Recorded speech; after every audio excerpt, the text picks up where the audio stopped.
Simple harmonic motion और uniform circular motion में। आप स्क्रीन पे देख सकते हैं एक ऑब्जेक्ट जो है जिस स्प्रिंग है जिसके साथ मास m अटैच है और वो ऑसिलेट कर रहा है A और B और C पॉइंट के अराउंड, और A जो है वो उसके लिए जो है वो मीन पोजीशन है। ये जो मास है इसको हमने पॉइंटर P1 से रिप्रेजेंट किया है, और ये जो पॉइंटर P1 है ये इस मास की ऑसिलेशन को कोरिस्पॉन्ड करेगा। अभी अपनी मीन पोजीशन से ये स्टार्ट लेता है और ऑसिलेट करता हुआ B पोजीशन की तरफ जाता है, जैसे कि उसका डिस्प्लेसमेंट जो वेक्टर है x जो है वो रिप्रेजेंट कर रहा है। इसके बिल्कुल जो है वो साथ ही आप देख सकते हैं बी फिगर में हमारे पास एक ऑब्जेक्ट P जो है वो यूनिफॉर्म सर्कुलर मोशन परफॉर्म कर रहा है। उसने अपनी पोजीशन उसने अपनी मोशन जो है वो स्टार्ट की है O1 पोजीशन से, और वो D की तरफ यूनिफॉर्म सर्कुलर मोशन परफॉर्म करते हुए मूव कर रहा है। अगर हम इन दोनों मोशन का कंपैरिजन करें तो कुछ इस तरह से है कि P1 जो है वो B और C के अराउंड जो है वो अपनी मोशन को बार बार रिपीट करता रहेगा, टू एंड फ्रो मोशन जो है वो करता रहेगा, जबकि जो P जो है वो सर्कल में मूव कर रहा है और यूनिफॉर्म सर्कुलर मोशन जो है वो परफॉर्म कर रहा है। लेकिन इस P के कोरिस्पॉन्डिंग अगर आप N की मोशन को स्टडी करें, N जो है वो P का प्रोजेक्शन है अलोंग वर्टिकल एक्सिस। अगर आप P की प्रोजेक्शन को अलोंग वर्टिकल एक्सिस जो कि N है उसकी मोशन से देखें तो P जब है वो P जब यूनिफॉर्म सर्कुलर मोशन परफॉर्म करता है तो N की मोशन जो है वो बिल्कुल सेम है जैसे कि पॉइंटर P1 की मोशन है। P जो है वो सर्कुलर मोशन परफॉर्म करेगा तो N जो है वो वर्टिकल पोजीशन पे रहते हुए सिंपल हार्मोनिक मोशन को परफॉर्म करेगा। जैसे कि आप स्क्रीन पे देख सकते हैं हमने इन दोनों मोशंस को कुछ इस तरह से रिलेट किया है कि हम टाइम के अकॉर्डिंगली जो है वो दोनों मोशंस की जो पोजीशंस हैं उसको देख लेते हैं। सबसे पहले हम P की पोजीशंस को देखते हैं। जब टाइम 0 था, स्टार्ट में इनिशियली जो P है वो O1 पॉइंट पे था। After some interval of time जब जो है टाइम पीरियड का जो है वो जो है 1/4 जो है आफ्टर 1/4 टाइम पीरियड जो है हमारे पास P1 जो है वो D पोजीशन पे आ जाता है। फिर हाफ टाइम पीरियड के बाद जो है वो O1 प्राइम पे चला जाता है, यानी कि वो कंप्लीट अपनी जो है ना उसने हाफ सर्कमफ्रेंस जो है वो कवर कर लिया, और उसके बाद वो फॉरवर्ड E पे चला जाता है और उसके बाद दोबारा से वो O1 पे आ जाता है। अब अगर आप इस P के अकॉर्डिंगली N की मोशन को देखते हैं तो जब P जो है वो O1 पे था तो N जो है हमारा वो मीन पोजीशन O पे था। जैसे ही P जो है वो D की तरफ मूव करना शुरू करता है तो N जो है वो भी उसकी जो डिस्प्लेसमेंट वेक्टर है वो आपको दिखा रहा है कि वो भी D की तरफ जो है वो अपवर्ड डायरेक्शन में मूव कर रहा है। उसके बाद P जो है वो D से आगे O1 प्राइम की तरफ चलता है तो N जो है वो अपनी ऑसिलेशन को आगे बढ़ाते हुए D से दोबारा मीन पोजीशन O की तरफ आ रहा है। उसके बाद P जब जो है वो O1 से आगे E की तरफ चलता है तो N जो है वो O से E की तरफ चलता है और जो है वो अपने नेक्स्ट क्वार्टर जो है ऑसिलेशन का उसे कंप्लीट करता है। उसके बाद फाइनली जब P जो है वो O1 पे एक रेवोल्यूशन कंप्लीट करने के बाद पहुंच जाता है तो N जो है वो भी अपनी एक वाइब्रेशन कंप्लीट करता हुआ दोबारा O पर आ जाता है after one complete time period T। इसी तरह से अगर आप P1 की मोशन देखें तो वो भी बिल्कुल N के सिमिलर है कि स्टार्ट जो है वो मेन पोजीशन A से हो रहा है, वो B की तरफ जाता है, B से दोबारा A की तरफ आता है और उसके बाद A से C और C से कंप्लीट वन वाइब्रेशन जो है वो वन टाइम पीरियड के बाद जो है वो हमारा जो पॉइंटर P1 है वो A पोजीशन पर है। तो अगर आप N जो कि P का प्रोजेक्शन है अगर आप उसकी मोशन देखें और पॉइंटर P1 जो सिंपल हार्मोनिक ऑसिलेशन परफॉर्म कर रहा है मैस स्प्रिंग सिस्टम, अगर आप उसे देखें तो ये जो दोनों मोशंस हैं ये बिल्कुल सेम है। तो हम कह सकते हैं यहाँ से कि जी ये जो ऑसिलेशन है, जो N की जो मोशन है वो सिंपल हार्मोनिक मोशन है। लेकिन इसको जो है बेहतर तरह से प्रूव करने के लिए हम इस N का एक्सेलरेशन कैलकुलेट करेंगे। अगर इस N का एक्सेलरेशन जो है वो जो सिंपल हार्मोनिक मोशन के एक्सेलरेशन की प्रॉपर्टी जो कि जी है हमारे पास, एक्सेलरेशन जो है वो हमेशा डिस्प्लेसमेंट के डायरेक्टली प्रोपोर्शनल होता है और एक्सेलरेशन जो है वो हमेशा मीन पोजीशन की तरफ होता है। अगर उस प्रॉपर्टी को फुलफिल करेगा तो हम ये कहेंगे कि N जो है वो तो प्रूव हो जाएगा जी कि N जो है वो सिंपल हार्मोनिक ऑसिलेशन जो है वो परफॉर्म कर रहा है। तो फाइनली हमारा रिजल्ट क्या है जी, इस इस वक्त जो आपको स्क्रीन पे नजर आ रहा है उसका कि जी जब P जो है वो यूनिफॉर्म सर्कुलर मोशन परफॉर्म करता है तो उसका प्रोजेक्शन N जो है वो वर्टिकल एक्सिस पे जो है वो सिंपल हार्मोनिक मोशन परफॉर्म कर रहा होगा। इसके साथ साथ आपको एक जो है ना वेव फॉर्म भी नजर आ रही है, और ये जो वेव फॉर्म है ये हमारे पास N जो हमारे पास जो पॉइंट है जो कि सिंपल हार्मोनिक मोशन परफॉर्म कर रहा है उसकी डिस्प्लेसमेंट को और उसकी फेज को रिप्रेजेंट करती है कि जी स्टार्ट में हमारे पास जो है वो n जो है वो मीन पोजीशन पे था, और जैसे भी एक्सट्रीम पोजीशन की तरफ चलता है तो जो हमारे पास जो वेव फॉर्म बन रही है उसमें एट π/2 यानी कि 90 डिग्री के एंगल पर जो है वो हमारा n जो है वो अपनी एक्सट्रीम पोजीशन पे होगा, जिसको x0 से रिप्रेजेंट किया गया है जो कि maximum displacement from the mean position है, जिसे हम एम्पलीट्यूड भी कहते हैं। उसके बाद जब n जो है वो दोबारा d से o की तरफ आएगा तो वेव फॉर्म फर्दर जो है वो π/2 से आगे पाई की तरफ चलती है, और यहाँ पर ये जो एंगल थीटा है ये फेज को रिप्रेजेंट कर रहा है। जैसे जैसे ये एंगल थीटा बढ़ता चला जाएगा, आप देखते हैं P जो है वो D तक जाता है, एंगल जो है थीटा जो है वो कंप्लीट 90 डिग्री या π/2 हो जाता है। उसके बाद P जो है वो दोबारा O1 प्राइम की तरफ जाएगा तो एंगल जो है वो 180 डिग्री की तरफ चलेगा, लेकिन उस वक्त N जो है वो D से O की तरफ आ रहा है, और हमारे पास जो है जैसे ही वो N जो है वो D से दोबारा O तक पहुंचता है तो उसकी जो फेज है उसको हम पाई से रिप्रेजेंट कर रहे हैं कि जिसकी जो स्टेट है उस वक्त वो उसने हाफ जो है वाइब्रेशन कंप्लीट कर रही है और वो पाई पोजीशन पे है। उसके बाद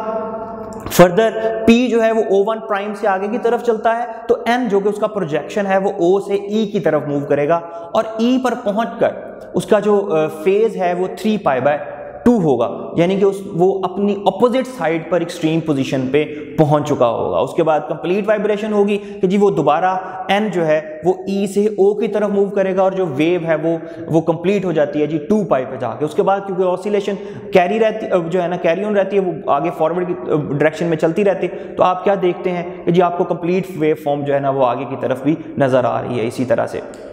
अब ये जो हमारा N जो है हमने ये कहा कि वो सिंपल हार्मोनिक मोशन परफॉर्म कर रहा है, कुछ जो है उसकी मोशन से रिलेटेड कुछ जो है ना हम टर्मिनोलॉजीज कैलकुलेट कर लेते हैं, जैसे कि जी हमारे पास उसका डिस्प्लेसमेंट क्या होगा, तो जी डिस्प्लेसमेंट जो है उसका वो हम कैलकुलेट कर सकते हैं बाय सिंपल ट्रिग्नोमेट्रिक रेशो। जो डिस्प्लेसमेंट x है वो हमारे पास इक्वल होगा x0 इंटू साइन ओमेगा। ठीक है, यहाँ पर x0 जो है वो एम्पलीट्यूड है और ओमेगा जो है वो एंगुलर फ्रिक्वेंसी है जिसके साथ हमारा ऑब्जेक्ट जो है वो वाइब्रेट कर रहा है, और टाइम जो है वो टाइम इंटरवल आफ्टर किस तरह से जो टाइम जो है वो प्रोसीड करेगा तो उसका क्या इफेक्ट होगा हमारे डिस्प्लेसमेंट पे। टाइम 0 है तो हमारा डिस्प्लेसमेंट 0 है, अगर टाइम जो है वो आगे की तरफ with respect to time period अगर आप वो आगे की तरफ मूव कर रहा है तो उसके अकॉर्डिंगली हमारी डिस्प्लेसमेंट जो है वो क्या होगी वो हम इस रिलेशन से कैलकुलेट कर सकते हैं। इसके अलावा अगर आप स्क्रीन पे देखें तो आपको P1 जो है वो P जो है वो यूनिफॉर्म सर्कुलर मोशन परफॉर्म करते हुए नजर आ रहा है, वो मूव करता है O1 से और जो है ना कंप्लीट सर्कल में जो है ना अपनी मोशन को वो परफॉर्म करता है। अगर हमने इस P को इस्तेमाल करते हुए N की वेलोसिटी को कैलकुलेट करना है, P जो है उसकी वेलोसिटी इस पॉइंट पर जो है वो लाजमी तौर पर टेंजेंशियल वेलोसिटी होगी और उसे हमने VP से रिप्रेजेंट किया है। अब ये जो P है ये यूनिफॉर्म सर्कुलर मोशन कर रहा है, लेकिन इसका जो प्रोजेक्शन N है वो सिंपल हार्मोनिक मोशन परफॉर्म कर रहा है और उसकी हमने वेलोसिटी कैलकुलेट करनी है। तो वो किस तरह से करेंगे जी, हम P की वेलोसिटी जो है VP उसके हम कंपोनेंट्स ले लेंगे,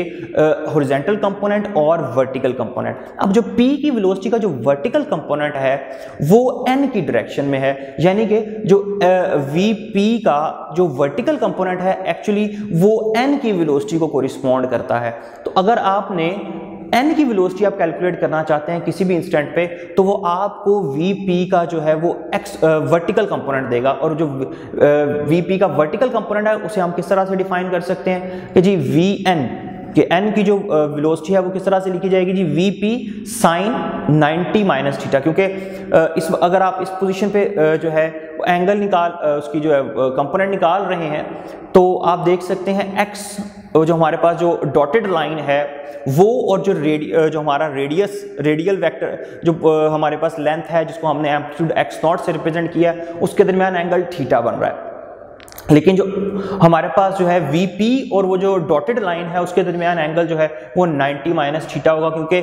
रेडियस और टेंजेंट के दरमियान एंगल हमेशा 90 डिग्री का होता है। कंप्लीट एंगल जो है वो 90 है, अगर आप उसमें से थीटा को माइनस कर देंगे तो हमारे पास आ जाएगा जी 90 माइनस थीटा। तो वी एन जो है वो हम लिख सकते हैं जी V P sine 90 minus theta, जो कि जिसे हम अगर आप जो है ट्रिग्नोमेट्रिक फॉर्मूला यूज करें तो साइन 90 माइनस थीटा जो है हमारे पास कॉस थीटा होगा। तो हमारी जी वी एन जो है वो हमारे पास आ जाएगा जी X naught omega cos theta के। अगर आप जो है ये जो हमारे पास ट्राइंगल बन रही है ओ पी एन, यहां से अगर आप कॉस थीटा की वैल्यू कैलकुलेट करें तो वो हमारे पास वो हमें दे देगा जी, तो हमारे पास जो वी एन है वो कुछ इस तरह से लिखा जाएगा omega into square root X not square minus X square. यहां पर जो वी पी जो है उसकी जो वैल्यू है वो हमारे पास है जी X naught omega.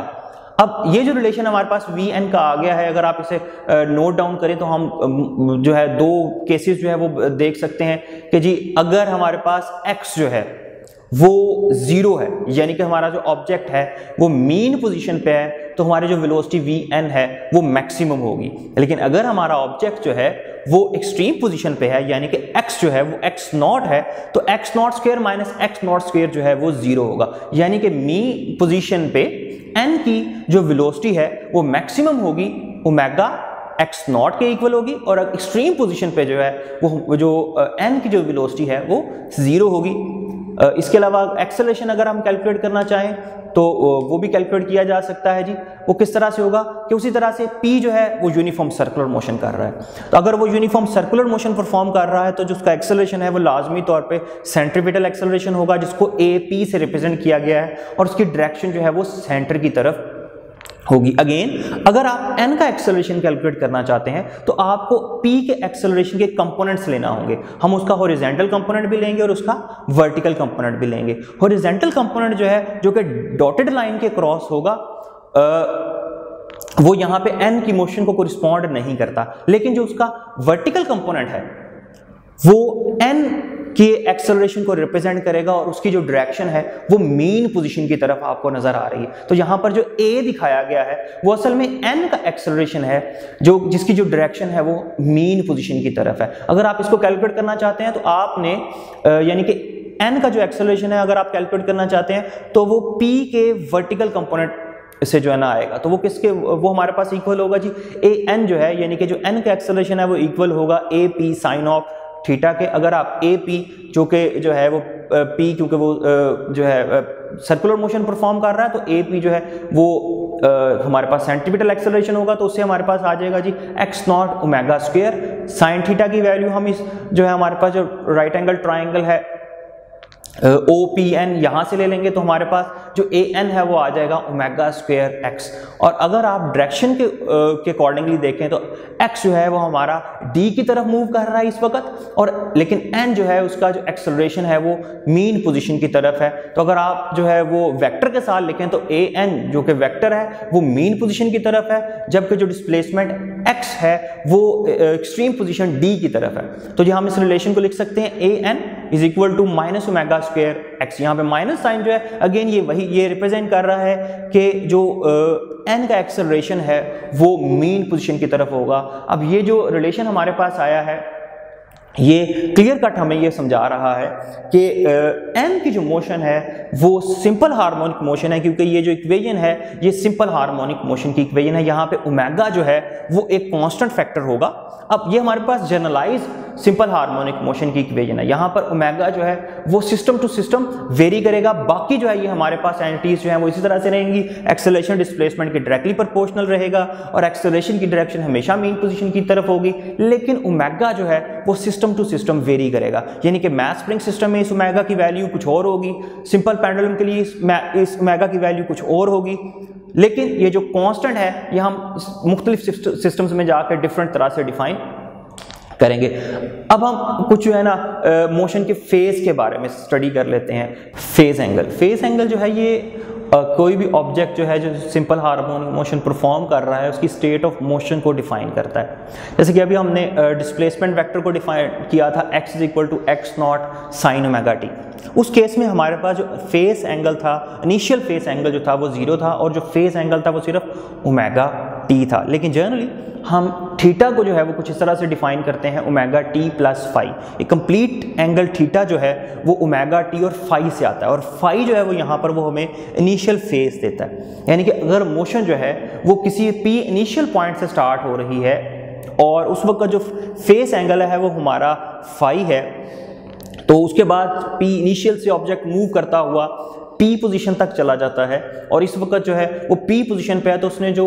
Complete angle theta cover किया है वो ओमेगा टी प्लस फाई होगा। यहाँ पर ओमेगा टी फैक्टर जो है वो टाइम के अकॉर्डिंगली मोशन को डिफाइन करता है, और फाई जो है वो इनिशियल स्टेट को डिफाइन कर रहा है, और कंप्लीट एंगल जो है वो फाइनल स्टेट को डिफाइन कर रहा है जहां पर हमारा ऑब्जेक्ट होगा, यानी कि पी पोजीशन को। अगर ऑब्जेक्ट जो है वो मेन पोजीशन से स्टार्ट लेता है तो हमारा जो इनिशियल फाई है वो 0 होगा, और हमारे पास जो डिस्प्लेसमेंट है वो x is equal to X not sine omega T से रिप्रेजेंट की जाएगी। लेकिन अगर हमारा ऑब्जेक्ट जो है वो एक्सट्रीम पोजीशन से स्टार्ट ले रहा है तो इनिशियल फेज जो है वो पाई बाय 2 या 90 होगा, तो साइन ओमेगा टी प्लस 90 जो है उसको हम कॉस जो है ओमेगा टी लिख सकते हैं ट्रिग्नोमेट्रिक आइडेंटिटीज को यूज करते हुए। तो अगर ऑसिलेशन जो है वो एक्सट्रीम पोजीशन से स्टार्ट हो तो हमारा जो डिस्प्लेसमेंट वेक्टर है वो x not cos omega T होगा, और इसके बाद वो अपनी ऑसिलेशन को इस तरह से आगे की तरफ परफॉर्म करता रहेगा। और अगर आप किसी भी पोजीशन पर स्टेट को डिफाइन करना चाहते हैं तो जो स्टेट है उसकी एन की या पी की वो हमेशा इस एंगल थीटा से डिफाइन होगी कि जी अगर हमारा जो ऑब्जेक्ट है वो ई और O1 के दरमियान है, पी ऑब्जेक्ट जो है, तो हमारा जो लाजमी तौर पर जो स्टेट को डिफाइन करने वाला एंगल है वो 270 और 360 के दरमियान, यानी कि 3 पाई बाय 2 और 2 पाई के दरमियान होगा, और वही जो एंगल होगा वो एन की स्टेट को भी डिफाइन करेगा कि वो हमारा जो ऑब्जेक्ट है वो किस तरफ जा रहा है। नेक्स्ट है जी हमारे पास कुछ एमसीक्यूज देख लेते हैं जी। If x is equal to 3 cos 5 pi T then the frequency of vibration would be. अब आपके पास एक इक्वेशन गिवन है, आपने इससे फ्रीक्वेंसी कैलकुलेट करनी है। तो जी ये जो इक्वेशन है इसको हम कंपेयर करेंगे जो हमारे पास जनरल इक्वेशन है, तो उससे जी हमारे पास आ जाएगा जी जो हमारे पास 5 पाई वाला फैक्टर है ये ओमेगा के इक्वल है, और ओमेगा इक्वल होता है हमारे पास 2 पाई एफ के। तो वहां से हम फ्रीक्वेंसी कैलकुलेट कर सकते हैं जी, वो हमारे पास जो है वो होगी बी ऑप्शन 2.5 हर्ट्ज। इसके अलावा हमारे पास एक और इक्वेशन है जी y is equal to A sine omega T plus five. यहाँ पर ओमेगा टी प्लस फाइव जो है ये हमारे पास फेस एंगल थीटा है, तो ए किस चीज को कोरिस्पॉन्ड करता है, ए जो है वो ऑसिलेशन का एम्पलीट्यूड होता है। तो जी इसमें हमारे पास ए ऑप्शन जो है वो ठीक है, ए एम्पलीट्यूड। इसके अलावा थर्ड एमसीक्यू है जी the maximum velocity of a body executing simple harmonic motion would be equal to. Maximum velocity क्या होगी उस ऑब्जेक्ट की जो सिंपल हार्मोनिक मोशन परफॉर्म कर रहा होता है। मिनिमम वेलोसिटी 0 होती है एक्सट्रीम पोजीशन पे, और मैक्सिमम वेलोसिटी जो है वो मीन पोजीशन पे होती है, और वो हमारे पास होती है जी ओमेगा एक्स नॉट के। तो बी ऑप्शन ठीक है जी।